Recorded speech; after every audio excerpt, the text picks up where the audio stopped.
एक बार की बात है। एक बार गौतम बुद्ध एक राज्य में अपने बहुत सारे शिष्यों के साथ ज्ञान के प्रचार के लिए जाते हैं। कुछ दिन उस राज्य में बिताने के बाद गौतम बुद्ध ये फैसला लेते हैं कि हमें अब अगले राज्य में जाके ज्ञान का प्रचार करना चाहिए। अगले ही दिन जब वो लोग वहां से निकलने लगते हैं तो बहुत सारे लोग उनके समक्ष उपस्थित होते हैं, जिनमें बहुत बड़े बड़े साहूकार एवं उस राज्य के राजा भी थे। राजा उनके समक्ष आते और उनको प्रणाम करते हुए बहुत सारी जमीन जायदाद, बड़ी बड़ी बेशकीमती चीजें उपहार रूपी भेंट करते हैं। उन्हीं की तरह बड़े बड़े साहूकार भी उन्हें बहुत सारी भेंटें देते हैं, जैसे कि बड़ी बड़ी सोने की मूर्तियां, बहुत सारी सोने की अशरफियां एवं बहुत महंगे महंगे खाद्य पदार्थ। गौतम बुद्ध अपना एक हाथ उठा के उनके सारे उपहारों को स्वीकृत करते हैं। उसी समय गौतम बुद्ध देखते हैं कि एक बूढ़ी महिला उनके समक्ष आती है और उनको प्रणाम करती है। वो कहते हैं कि हे बुद्ध, आज सुबह मैं एक पेड़ से गिरे हुए आम को खाने लगी थी। जैसे ही मैंने आधा आम खाया तभी मैंने सुना कि आज आपका इस राज्य में आखिरी दिन है। मैं बहुत गरीब महिला हूँ, मेरे पास कुछ और देने के लिए तो नहीं है, लेकिन मेरे पास ये आधा खाया हुआ आम है जो कि मैं आपको भेंट रूपी देना चाहती हूँ। गौतम बुद्ध उस बुरी महिला की बात सुनकर अपने आसन से उठते हैं और नीचे आकर वो उस बुरी महिला के सामने प्रणाम करते हैं। वो उस बूढ़ी महिला के आधे खाए हुए आम को भेंट रूपी स्वीकृत करते हैं और उसको धन्यवाद कहते हैं। इस पर वहां के सारे साहूकार एवं राजा समझ नहीं पाते कि ये क्या हो रहा है। राजा उनके समक्ष आते हैं, उनको कहते हैं कि हे बुद्ध, मैं आपसे एक बात पूछना चाहता हूँ। गौतम बुद्ध हंसते हुए कहते हैं कि बेटा पूछो, क्या पूछना चाहते हो। इस पर वो राजा उनसे पूछता है कि हम सभी लोगों ने बहुत सारी बेशकीमती चीजें जैसे जमीन जायदाद, बड़ी बड़ी महंगी महंगी मूर्तियां एवं बाकी चीजें आपको भेंट रूपी दी थी, लेकिन आपने अपना सिर्फ एक हाथ उठाकर हमें धन्यवाद कहा। लेकिन इस बुरी महिला के आधे खाए इस झूठे आम के लिए आप अपने आसन से नीचे उतरे और उसे आपने स्वीकृत करते हुए धन्यवाद कहा। ऐसा क्यों है।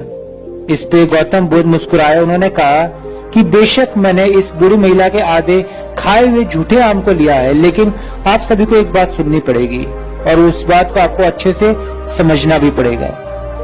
आप सभी ने मुझे जब उपहार दिए वो सारे के सारे उपहार आपकी जमीन जायदाद के बहुत छोटे से हिस्से हैं, या फिर कहूं तो अगर आपने मुझे एक जमीन का टुकड़ा दिया तो आपकी वो सारी जायदाद का एक बहुत छोटा सा हिस्सा है। आपकी जिंदगी में उस छोटे से हिस्से से शायद कुछ बड़ा फर्क भी ना पड़े, लेकिन इस बुरी महिला ने जो मुझे दिया है वो इसके पूरे दिन का भोजन है। इसके बाद इस बुरी महिला को पता नहीं है कि उसे कुछ खाने को मिलेगा भी या फिर नहीं। तो आप खुद ही समझ जाओ कि मैंने इस बुरी महिला के उपहार को लेने के लिए आसन से क्यों उतरा और साथ ही साथ मैंने इसे धन्यवाद क्यों किया है। गौतम बुद्ध की बातें सुनकर राजा को समझ आ गया कि ये क्या हो चुका है, और ये सारी की सारी चीजें को समझने के बाद राजा ने फैसला किया कि वो कभी भी अपने धन रूपी चीजों को लेकर अहंकार नहीं करेगा। दोस्तों, ये एक छोटी सी कहानी है जिससे हमें बहुत बड़ी बात सीखने को मिलती है। कभी भी जीवन में अहंकार नहीं करना चाहिए। भगवान आपको कभी भी बहुत कुछ बड़ा भी दे सकता है और कभी भी आपको जिंदगी में नीचे गिरा भी सकता है। अगर आप जिंदगी में कुछ बड़े बन जाते हो तो किसी को भी दान पुण्य करना या फिर किसी की भी सहायता करते समय घमंड ना महसूस करें। भगवान ने खास आपको चुना है उन सारे लोगों की मदद करने के लिए, तो कोशिश कीजिए कभी भी आप किसी की मदद कर रहे हो तो बिल्कुल भी अभिमान ना करें। यह आपका दायित्व बनता है कि आप उन सभी लोगों की मदद करें। और मैं अपनी जिंदगी में जो एक बात खुद अपनाता मैं आपसे भी वो शेयर करना चाहूंगा। बात यह है कि कभी भी जब आप किसी को दान देते हैं उस समय उस इंसान की आंखों में ना देखिए, क्योंकि अगर आप उस इंसान की आंखों में देखते हैं तो आपके अंदर एक तरह का अभिमान पैदा होता है। मैं उम्मीद करता हूं मेरी बातें आपको समझ में आई होगी, साथ ही साथ ये कहानी आपको अच्छी लगी होगी। अगर ये कहानी आप लोग को अच्छी लगी है तो हमारी वीडियो को लाइक कीजिए, आपके ऐसे दोस्तों के साथ शेयर कीजिए जिनको आप कुछ ना कुछ नया सिखाना चाहते हैं, जिससे उनकी जिंदगी में एक तरह से प्रेरणा मिले।